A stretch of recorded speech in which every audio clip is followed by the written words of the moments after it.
Vous écoutez ITFM. ITFM, la plus belle des radios. Yaorana et Maeva sur ITFM, chers auditeurs. Nous allons parler histoire, nous allons parler hommage, nous allons parler du capitaine Cook et de Tupaya, puisque le 13 avril, on va fêter les 250 ans du jour où James Cook a foulé la plage de la Pointe Vénus, pour être très précise. Et pour ce faire, nous accueillons Lionel Tehutu. Yaorana, Lionel. Yorana, C'est lundi matin. ITFM. C'est lundi matin. Il faut se chauffer un peu. Alors, Lionel, tu es coordinateur d'événements à Tahiti Tourisme et tu viens nous parler donc de cette journée du 13 avril qui sera donc un hommage au capitaine James Cook et à Tupaya. Alors.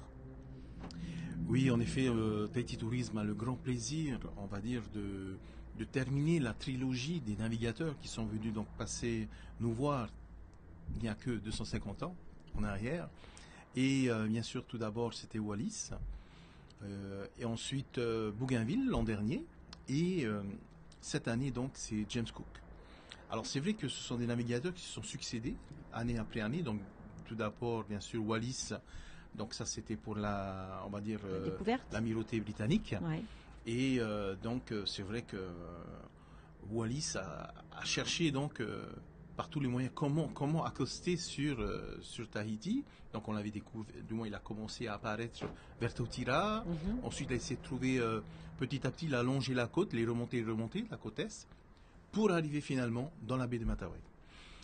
James Cook, en ayant donc toutes ces données de Wallis, lui, directement, il est arrivé à Matavai. Donc voilà, donc c'est quelque part, on voit qu'il y a une transmission donc de toutes les connaissances entre les navigateurs et surtout c'est la cartographie, tout ça. C'est ça, la cartographie marine pour pouvoir donc se poser et être en sécurité surtout. Oui, c'est ça, c'était avoir vraiment un ancrage à l'abri. C'est ça. Et qui soit facile. Voilà. Donc, alors c'est vrai que Bougainville, lui, par contre, est allé directement sur Hitia. Et donc Cook on va dire, refait le chemin de Wallis, mais en passant directement, en allant directement dans la baie de Matavai. Et donc lors de cette journée donc, du 13 avril, et d'ailleurs Tahiti Tourisme remercie notre historienne Corée Drebo, qui nous a donc mis sur papier, etc., toute la partie donc, historique. Et donc là, je ne fais que rapporter un peu ce qui a été raconté, bien sûr. Et donc, il a foulé donc le pied sur la Pointe Vénus, pour en même temps, parce qu'il avait aussi donc un but de scientifique aussi, c'était donc de mesurer le passage de Vénus, le transit de Vénus depuis la pointe. Donc c'est pour ça que le nom a été donc donné à cette plage, Pointe Vénus. Et donc c'est vrai que pour cette journée, donc du 13 avril, nous avons voulu vraiment commémorer cette arrivée en essayant d'imaginer, de se remonter le temps, 250 ans en arrière, pour faire une belle soirée à partir de 17h30, donc le 13 avril, où James Cook met les pieds sur la plage de la Pointe Vénus et rencontre Tupaya. Oui, parce que c'est ça, ils sont indissociables ces deux-là. James Cook et la rencontre avec Tupaya. C'est ça, donc c'est vrai que une mise en scène donc a été imaginée, et d'ailleurs le groupe Nonahere en fait partie, et donc avec son directeur artistique Mantagni, donc toute une mise en scène a été programmée pour cette soirée en son et lumière sur la plage. Ma'a Tahiti, donc qui sera donc même proposé aux convives, hein. Bien sûr il y a une participation bien sûr pour pouvoir avoir le privilège d'assister à cette superbe soirée. Et aussi donc un jeu de mimique, mais aussi interactif avec les convives, entre les danseurs, entre également James Cook, Tupaya. Et c'est vrai qu'il y a un autre personnage qui est très important, qu'on oublie un petit peu. Ouais. On va dire que c'est aussi, on parlait de trilogie, mais on peut dire aussi parler de trois personnes importantes. Donc James Cook, Tupaya, mais aussi Banks. Monsieur Banks, Joseph Banks, qui a eu un rôle important, parce que c'est grâce à lui que Tupaya a pu réellement monter à Ouais, c'est bord. ça, embarquer de l'Endeavour. et vivre des aventures. C'est ça, parce la que c'était Nouvelle-Zélande, quelqu'un etc. qui était, on va dire, donc issu d'une famille très, on va dire, aisée, Mhm. et donc qui a financé quelque part ce voyage. Donc c'était quelque part, c'était la personne sur laquelle donc Tupaya a mis aussi toute sa gratitude de bienvenue auprès de Banks, et donc sont devenus de très grands amis, et cela a permis donc à Tupaya de suivre Cook et Banks. Donc tous ces trois personnages seront donc mis en avant lors de cette soirée, avec donc tout le public qui pourra donc assister. Alors ça c'est la partie donc Oui, de la j'allais fin dire, de la journée. ça c'est la fin de la journée, parce qu'avant, il y a tout un Voilà. programme avant. Par contre, on a pensé bien sûr au public et aussi aux touristes, parce que donc bien sûr ils pourront aussi venir le soir, mais l'après-midi également, ça sera ouvert à tout le monde, c'est que ça sera gratuit. On remercie d'ailleurs le service du tourisme qui nous met à disposition le magnifique site de la Pointe Vénus. Et donc il y aura plusieurs ateliers. Des ateliers donc qui vont mettre en avant, on va dire, le tatouage, qui vont mettre en avant comment préparer un mets de Tahiti, le poé par exemple. Également comment est-ce que ça se passait, on va dire, la navigation traditionnelle, parce qu'on devrait avoir également l'association Faf Haïti qui devrait être présente. Et également comment faire des costumes, comment faire des couronnes, bien sûr, des colliers de fleurs. Voilà, tout un tas d'ateliers qui vont donc intéresser tout le monde à venir sur place et pouvoir donc s'intéresser et participer à des ateliers. D'ailleurs, même les ateliers auront une structure assez originale. Ce sera l'occasion de venir sur place avec des bambous qui ont été donc préparés.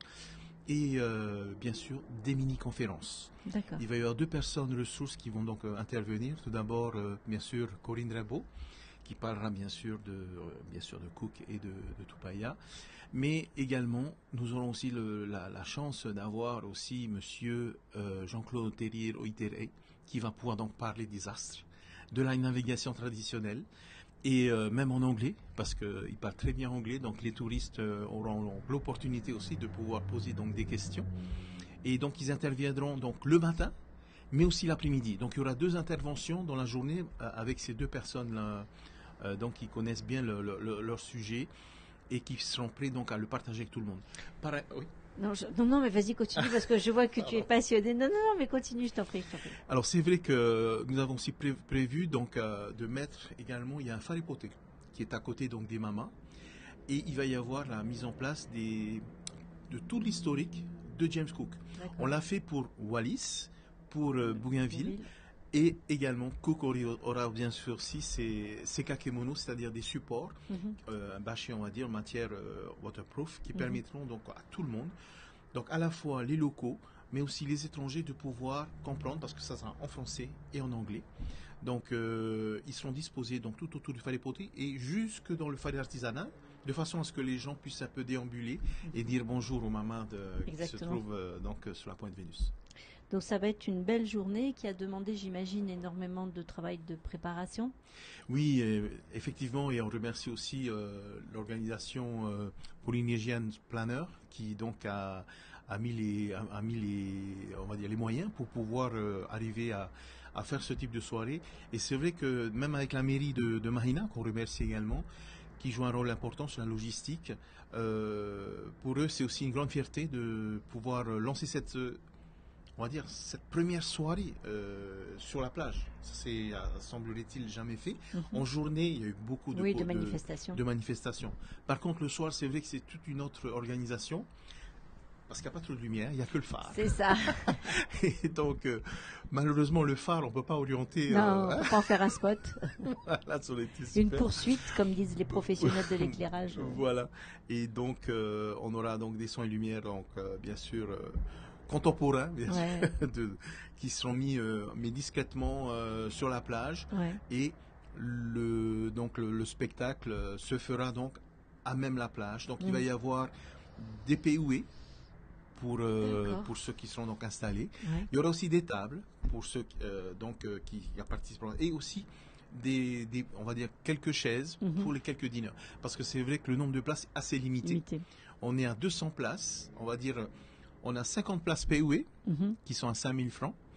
On a 96 places assis sur des tables. Il y aura tout le décor, il y aura même des mumuri matai comme on dit. Il y aura à peu près une cinquantaine de places pour les non-dîneurs. Mais donc, même les non-dîneurs auront quand même une petite collation légère avec un jus, étant donné que la soirée sera sans alcool, et étant donné que c'est un site public. Et donc, tout le monde sera donc restauré, servi, et avec un magnifique spectacle. Et on peut imaginer se mettre 250 ans en arrière, on regarde vers l'horizon et voir la tombée donc de la nuit, le coucher de soleil et Cook qui arrive en pirogue et l'histoire démarre. L'histoire débute, exactement.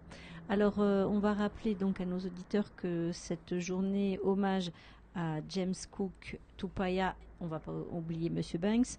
Ça sera donc le 13 avril sur le site de la Pointe Vénus. Le matin, c'est à partir de quelle heure qu'il y aura les animations? Voilà, donc samedi 13 avril à partir de 9h jusqu'à 16h, 16h30.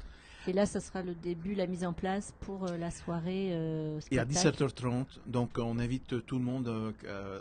On va dire que les dîneurs, ça serait bien qu'ils viennent même à 17h, de façon à ce qu'ils puissent être installés et tranquilles juste lorsqu'il y a le coucher de soleil.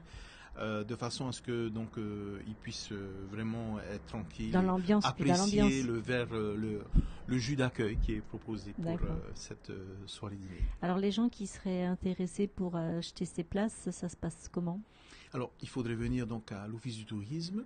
Donc nous sommes situés, on va dire surtout la partie conseillers en séjour, c'est-à-dire ceux qui donnent l'information aux visiteurs, mais aussi aux locaux. Il y a un chapiteau blanc qui se trouve en face du rond-point où se trouvent bien sûr les trois brasseurs là. On est donc sur ce côté-là et il faut simplement venir à deux pas des quais du ferry. Voilà, à quelques pas on va dire.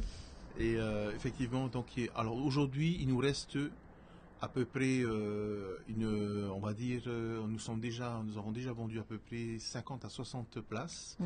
Il nous reste donc 140 places et on espère que dans la semaine, ça va pouvoir se vendre. Surtout là, c'est la période scolaire. Voilà. Donc c'est une sortie aussi pédagogique qui peut être très intéressante parce que du coup, c'est l'histoire. On vit un peu l'histoire comme si on y était presque. Voilà. C'est vrai que vous parlez donc des vacances. Il y a aussi donc un tarif pour les enfants. C'est demi-tarif. Tout simplement sur chaque suivant donc où on se situe. Voilà. Donc, chers auditeurs, pour résumer l'intervention de Lionel, vous êtes invités à participer dès 9h sur le site de la Pointe Vénus à toutes les animations gratuites qui se tiendront le samedi 13 avril. Et puis, pour ceux qui veulent aller plus loin et vraiment s'insérer comme ça, être spectateur de l'histoire, c'est à partir de 17h30. C'est une soirée, un spectacle. Et puis avec la possibilité de se restaurer sur place. Et donc pour cela, il faut vous rapprocher rapidement de l'Office du tourisme, puisque, comme je le disais, c'est les vacances scolaires, ça risque de partir très vite maintenant. Est-ce que j'ai oublié de préciser certaines choses, Lionel? Alors peut-être juste sur la partie parking. Oui, important, pratique. Voilà, donc c'est vrai que sur la partie parking, tout le monde, bien sûr, ceux qui auront donc eu leur place, auront donc des macarons pour mettre sur la voiture de façon à pouvoir se garer sans problème vers la Pointe Vénus. Ça, les macarons sont donnés à l'Office du tourisme en même temps que l'achat des billets. D'accord. Et également donc ceux qui les non-dîneurs, tout le reste devront donc se garer, on va dire, à côté de la mairie de Marina, donc qui n'est pas très loin du site. Voilà. Loin. Donc ça sera bien orienté et donc des gens seront là pour accueillir tout le monde, quoi. Et encore une fois, merci à et puis en se garant, la police municipale également. Ouais. En se garant et en respectant les riverains, tous ceux qui habitent à proximité et qui n'auront pas forcément envie d'avoir une voiture garée devant leur portail. Voilà. Écoute Lionel, je te remercie beaucoup d'être venu jusqu'à nous. J'espère que ça sera un magnifique succès parce que ça donne vraiment envie de venir découvrir donc cette magnifique reconstitution qui sera donc un hommage au capitaine James Cook Tupaya, sans oublier Monsieur Banks. Donc on rappelle à nos auditeurs, rendez-vous le 13 avril sur le site de la Pointe Vénus. Et pour plus d'informations, direction l'Office du tourisme. Oui, alors j'avais oublié juste une petite note sympa, ça peut faire plaisir aux jeunes. Il y aura bien sûr du Tuaro Maori, bien sûr, lancer de javelot, etc. D'accord, donc il y a ça peut vraiment être des sympa. activités. La Exactement. journée. Voilà. Eh ben, écoute, je te remercie beaucoup. On souhaite une bonne journée à tous nos auditeurs. Prenez soin de vous. Passez de bonnes vacances pour ceux qui ont la chance d'y être. Et puis, quant aux autres, profitez, il y a moins d'embouteillage. Allez, nana à tous. Vous écoutez ITFM. ITFM, la plus belle des radios.